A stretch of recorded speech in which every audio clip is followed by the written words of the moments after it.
Magandang araw sa inyong lahat. Tawagin niyo ko sa pangalang JD. Isang gwaradya dito sa isang malaking poultry farm sa San Juan, Batangas, parting Pulang Bato. Nais ko sanang ibahagi sa inyo yung aking personal na karanasan na nangyari lamang nitong 2015. Dito sa manukan ng amo ko. Halos 10 taon na rin yung nakaraan, ngunit sariwa pa rin sa akin yung alaala ng mga naganap noon na para bang kahapon lang nangyari. Ilang taon kong pinaglabanan yung takot na lumukob sa akin noong makaharap ko ang inakala kong nilalang na sa kwento-kwento mo lang maririnig.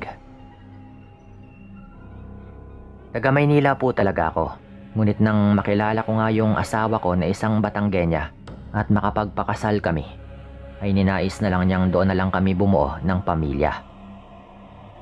Dahil may maliit siyang lupa na minana niya sa yumao nitong lolo, gamit yung konting ipon namin na mag-asawa, ay nagpatayo nga kami ng isang maliit na bahay sa lupa na kalapit rin ng bahay ng kanyang mga magulang. Sir Dan, aminado naman po kung laki ako sa Maynila at wala masyadong alam na gawain pang bukid. Hindi rin naman ako mainang magtanim-tanim ng mga halaman at gulay at kung ano pang mga gawain doon. Kaya naman sinabi ko sa asawa kong tawagin po nating Eva na susubukan ko na lang ding maghanap-hanap ng trabaho tulad ng pagkakarpentero o kahit ano sa construction. Isang araw ay maagang pumunta yung aking bayaw na kapatid ng asawa ko. Tawagin po natin siyang Pinggoy. At ibinalita niya sa akin na naghahanap daw ng security guard sa isang malaking manukan sa kabilang bayan. At yung tatay nga ng isa sa mga kabarkada niya yung trabahador doon. Dahil may trabaho naman silang magkakapatid, ay ako na lang daw yung pinag-a-apply nila. Dahil kailangan daw ng CQ doon. Kaya naman pinakiusapan ko nga siyang samahan ako sa mismong manukan upang makapag-apply na rin. At yun nga yung aming ginawa. Maagang maaga pa lang ay naroon na kami ni Pinggoy sa may labas ng poultry farm. At naghihintay na may lumabas mula rito upang makausap. Halos 30 minutos na rin kaming nag-aabang nang may makita kaming lumabas na isang matandang lalaki. Kaya naman agad kaming lumapit sa kanya at kinausap ito. Ang matandang yon ay itago na lang po natin sa pangalang Mang Ben. Siya po yung kanang kamay ng mismong may-ari at yung humahawak sa malaking manukan. Magalang kong binati yung matanda. At nagpakilala ko sa kanya at sinabi ko yung aking pakay sa pag-a-apply. Kakaunti pa lang yung mga tinanong ni Mang Benon ay sinabi na niya sa akin na tanggap na umano ako sa trabaho. Tuwang-tuwa ko ng mga sandaling yon. Dahil sa wakas ay may maganda akong ibabalita sa aking asawa. Pinababalik ako ni Mang Ben nung araw din na yon at pinakukuha lamang ako ng ilang gamit. Bale, stay in daw yung trabaho. At kada 3 araw ay nagpapalit ng duty yung mga gwardya.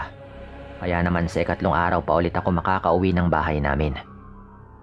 Pumayag naman yung asawa ko sa naging sitwasyon ng trabaho ko. At sinabi niyang pupuntahan na lang daw niya ako doon upang bisitahin.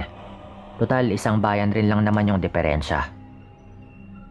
Matapos kong siguraduhin kumpleto na nga yung aking mga dalang gamit, ay nagpunta na nga kami nila Pinggoy at Eva kung saan nga ako mamamasukan para alam din ng asawa ko yung lugar na pupuntahan niya kung sakaling bumisita ito. Nung araw na yon, ay maraming itinuro sa akin si Mang Ben sa kung ano nga yung mga dapat gawin. Bukod sa pagbabantay, ay pinakabisado rin niya sa akin yung mga lugar na dapat ikutan sa gabi. Mang Ben, madali lang pala yung trabaho eh. Bakit umalis po yung gwardyang pinalitan ko? Tanong ko pa nga po noon. At sa puntong yon ay laking pagtataka ko. Dahil yung masayahin at magiliw na matanda ay bigla na lamang naging seryoso. At ilang segundo pang tumahimik. Pasensya na Mang Ben kung may nasabi akong masama. Wala naman po akong pinatutungkulan. Nagtatanong lang naman po ako. Dagdag ko pa po noon. Huwag kang mag-alala iho. Walang mali sa tanong mo. Sa totoo lang, hindi ko rin alam kung bakit umalis si Dando, ang dating gwardya. Halos 7 taon na rin siya sa akin eh. Pero nung nakaraang linggo, bigla na lang itong nagpaalam na walang malinaw na paliwanag. Pero nung nakita ko yung takot, sabi naman ng matanda, pero agad po niyang pinutol yung pagsasalita nito at ibinaling yung aking atensyon sa mga dapat pang gawin. Dahil na rin hindi na ako komportable sa pagtatanong, ay hinayaan ko na lamang. Ngunit yung bagay na umukit sa aking isipan noon ay yung sinabi niyang nakita daw niya yung matinding takot sa dating gwardyang naninilbihan doon. May ganun po siyang sinabi noon kaya tumatak po talaga yun sa akin. Nang sumapit na nga yung gabi sa Manukan, ay kasabay din po nito yung pagpapaalam ni Mang Ben sa kanyang pag-uwi sa kanilang bahay. Marami siyang ipinaalala sa akin noon na mga dapat kong tandaan, at nang makalabas na nga yung kanyang sasakyan, ay dito ko na nga isinara yung trangkahan ng Manukan. Gamit yung isang lumang baril at malaking flashlight na pang-ilaw, ay rumuronda nga ako kada 2 o 2.5 oras. Habang naglalakad ako ay paulit-ulit na tumatakbo sa utak ko noon yung dahilan ng pag-alis ng lumang gwardya. Naisip ko na baka may rebelde yung nanakot sa kanya at nagbanta sa kanyang buhay. Kaya naman hindi na ito bumalik. Papabalik na nga ako sa kubong tinitigilan ko. Nang mapansin kong mag-alas 10 na rin pala, kaya naman nagmadali na akong binuksan yung radyo upang makinig ng mga dulaan para naman kahit papano ay maaliw ako at hindi makaramdam ng antok. Mga bandang alas 11 ng gabi, habang patuloy akong nakikinig sa radyo, ay bigla akong nakarinig ng mga putakan ng mga manok sa gawing likuran ng mga kulungan. Nung una ay hindi ko pa inintindi. Naisip ko na normal lang naman yon sa mga manok. Pero nang muling nagputakan yung mga ito, ay dito na nga ako naging alerto at doon ko na nga tinungo yung lugar upang alamin yung dahilan ng mga ingay. Pasipol-sipol pa ako noon habang hawak ng aking kanang kamay yung flashlight at lahat ng madadaanan ko ay aking iniilawan upang masipat yung kalagayan ng ibang mga manok. At nang malapit na nga ako sa mga kulungan, inilawan ko ito at napansin kong bukas nga yung pintuan ng isa sa mga kulungan. Kaya't nagmadali na nga akong pumasok sa may kulungan. Sa loob nito ay laking gulat ko dahil punong-puno ng pulang mga guhit at mga marka yung buong paligid ng kulungan. Napakalansa rin po ng buong kulungan. Kaya naman hindi ko maiwasang maduwal. Habang tinatakpan yung bibig ko, ay patuloy kong inilawan yung buong kulungan nang makita ko na may nakaupong kung sino.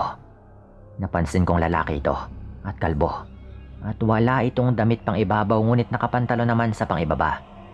Kaya naman nung matamaan siya ng ilaw gamit yung flashlight, ay napakunot na lang yung aking noon nang mapansin kong tila makintab po yung kutis nito na para bang may nakalagay na kung anong likido.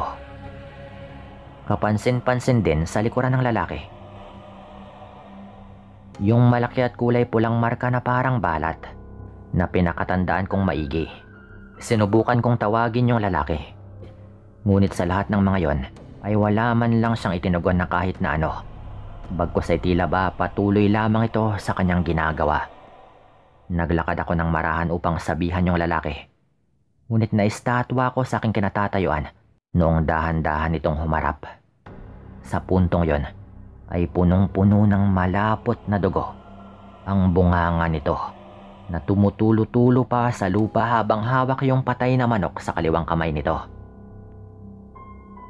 Nakaramdam na ako ng takot ng mga sandaling yon dahil mukhang may ideya na ako kung ano nga ba yung nilalang na yon. Muntik na akong panawa ng ulirat nang dahan-dahan kong inilapit yung sinag ng ilaw sa mukha ng nilalang at nangatog yung tuhod ko nang makita kong nakabuka yung bunganga ng lalaking yon na napakalaki. Na talagang hindi po yun normal. Nanlilisik rin yung mga mata nito na napakapula at titig na titig sa akin. Sa puntong yon ay grabe na nga yung nararamdaman kong takot. Pero nang makita kong humahakbang na yung nilalang papunta sa akin, ay dito ko na kinumbinsi yung sarili kong tumakbo. Nagputakan pa nga yung mga manok na aking natabig at natapakan dahil sa sobrang takot ko noon. Kaya naman nung nakalabas na ako ng kulungan, ay kasunod nito ang mga pagaspas ng sa pagkakaalam kong aswang. Medyo malas ako nung mga panahong yon dahil hindi ko nadala yung baril.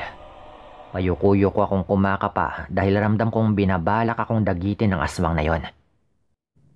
Payuko-yuko akong kumakapa noon dahil ramdam ko na parang binabalak akong dagitin ng aswang na yon. Hindi na ako sumubok pang sumigaw o humingi ng tulong dahil alam kong wala rin itong kwenta. Isa pa ay maririnig rin po ito ng aswang na lumilipad. Sa lawak ba naman ng manukan na iyon ay wala ring makakarinig sa akin. Kaya naman nagdasal na lamang ako ng nagdasal at umaasang sumikat na nga yung araw. Nang malapit na ako sa kubong tinutuluyan ay nakaramdam ako ng ginhawa nang biglang dinamba naman ako sa likuran ng aswang. Kaya't agaran din yung napalitan ng kaba. Mabilis po nito akong pinagkakalmot ng makailang ulit. Kaya naman pinilit kong ipangsalag yung aking mga braso at kamay upang hindi nga ako maabot nito. Lalo na nga sa may bandang mukha at dibdib. Iyak lamang ako ng iyak ng mga sandaling yon dahil alam ko sa sarili ko na baka ito na nga yung aking katapusan. Totoo po, talagang napaiyak na ako noon. Nanlalabo na rin yung aking paningin at nakakaramdam na ako ng panghihina kaya naman bumulong na lamang ako ng mumunting dasal. At ipinagpasa Diyos ko na lamang yung aking kalagayan. Nang papikit na nga ako at mawawalan na ng ulirat, ay may kung sinong humampas ng matigas na bagay sa nilalang na yon na nakaibabaw nga sa akin. 2 tao yon at muling bumalik nga yung ulirat ko nang makilala ko yung kanilang mga boses. Hinampas nga ng bayaw kong si Pingo yung aswang na yon habang si Eva naman ay sinasampal-sampal ako at inaalam kong nawalan ba ako ng malay. Nanghihina man dahil sa mga sugat na aking tinamo at dahil na rin sa labis na kaba ay bumalik naman yung malay ko noon at pinilit kong makalakad papasok ng kubo. Sa pag-alalay na rin sa akin ni Eva, tanong siya ng tanong kung bakit nga ako nagpipilit na pumasok sa bahay. Yung nanghihina na rin ako. Nang hindi ko na kinayang humakbang pa, itinuro ko na lamang sa kanya yung aking baril. At kanya naman po itong kinuha. Kitang-kita ng 2 mata ko na talagang nagagawang labanan ni Pingoy yung nilalang na yon. Nung makuha ko na nga yung baril ay doon na nga ako sumigaw. Pingoy, dapa! Malakas kong sigaw noon at kasunod po noon yung magkakasunod na putok na aking pinakawalan na tumama naman sa nilalang. Nang matumba na nga po yung aswang na yon, walang humpay itong pinagpapalo ni Pingoy. Ngunit kahit na may tama na po yun, ay nagawa pa rin po nitong makatakas. At nung hinabol ni Pingoy ay bigla po itong nag-anyong pusang kulay itim. At tumalo na nga po palabas sa bakod ng manukan. Pinilit pa po naming 3 habulin ito noon, ngunit hindi na nga po kami nagpakalayo-layo dahil baka may kasama pa ito at kung saan pa pupunta at kami naman yung mapahamak. Tumawag muna ako kay Mang Benoon bago napasugod sa klinik na malapit sa may manukan. Habang nasa tricycle kami ni Pingoy ay hindi ko na maiwasang maiyak noon dahil hindi ko inakalang mabubuhay pa ako. Ayon kay Pingoy ay naikwento daw ng kanyang kabarkada kung bakit umalis nga yung dating gwardya na si Mang Dando. At nung malaman niyang biktima daw ito ng isang aswang na nakapasok nga doon ay nagmadali na silang umalis upang ipaalam sa akin yung mga nangyayari. Tsempuhan naman na naabutan nga nila ako na nakikipagbuno na sa aswang na yon. Doon na nga nila ako agarang sinaklolohan. Nung ginamot po yung mga sugat ko, hindi na rin namin sinabi pa yung totoong mga nangyari. Total hindi rin naman nila kami paniniwalaan. Pagkabalik ko sa manuka noon ay kinausap ko si Mang Ben ukol sa kaganapan ng gabing yon. Ngunit laking pagtataka ko dahil hindi nga ito humarap sa akin. Bagko sa isang representante lamang nito yung kumausap sa akin at nag-abot ng malaking halaga sa pananahimik ko. Hindi po ako ipokritong tao kaya naman tinanggap ko yung perang ibinigay sa akin. Total bala ko na rin pong umalis doon. Hindi ako masyadong nagtanong doon sa taong nakausap ko. At minabuti na nga po namin na umalis na lang din at umuwi na sa bahay. Nagtayo kami ng maliit na kainan na tindahan doon sa lugar namin gamit yung sobrang pera na ibinigay sa akin nila Mang Ben. Lumipas po yung mga buwan. At mag-iisang taon na rin mula nang atakihin ako ng aswang ay nakilala ko naman yung isang trabahador doon sa manukan. Nang minsan silang mapadpad sa aming bayan upang kumain sa karinderya namin. hindi ko na lang siya papangalanan. Pero ayon mismo sa lalaking ito, aswang daw pala yung umatake sa akin yon at posibleng kaanak daw mismo ni Mang Ben. Dahil mga ilang metro lamang daw yung layo ng bahay nito mula doon sa Manukan. At imposible daw, wala man lang itong narinig. Maaari daw na binalak niyang ipakain talaga ako sa kanyang aswang na kaanak. Ayon pa sa lalaking yon, nung maganap daw sa akin yung pag-atake, umalis daw ng lugar na yon si Mang Ben, kasama yung kanyang buong pamilya, at mag-iisang taon nang hindi bumabalik. Nang itanong ko naman sa lalaki yung itsura ng sinasabi niyang kaanak na lalaki ni Mang Ben, ay nanindig yung buong katawan ko. Nang marinig ko mismo na kalbo daw yung nag-iisa niyang anak na lalaki, at meron daw malaking balat sa likod. Dito na nga nabuo sa isipan ko, natugma yung mga sinasabi nito doon sa lalaking nakita ko ng gabing yon, na umatake rin nga sa akin. Mula po noon, ay wala na akong naging balita sa Manukang yon, pati na rin kay Mang Ben. At kahit din sa mga kaanak nito. Pero umaasa po ako na sana ay matigil na yung ganong mga pangyayari sa Manukang yon. Lalo na't baka meron pang ibang mabiktima. Dito ko na rin po ito tatapusin. At maraming salamat po sa inyong lahat.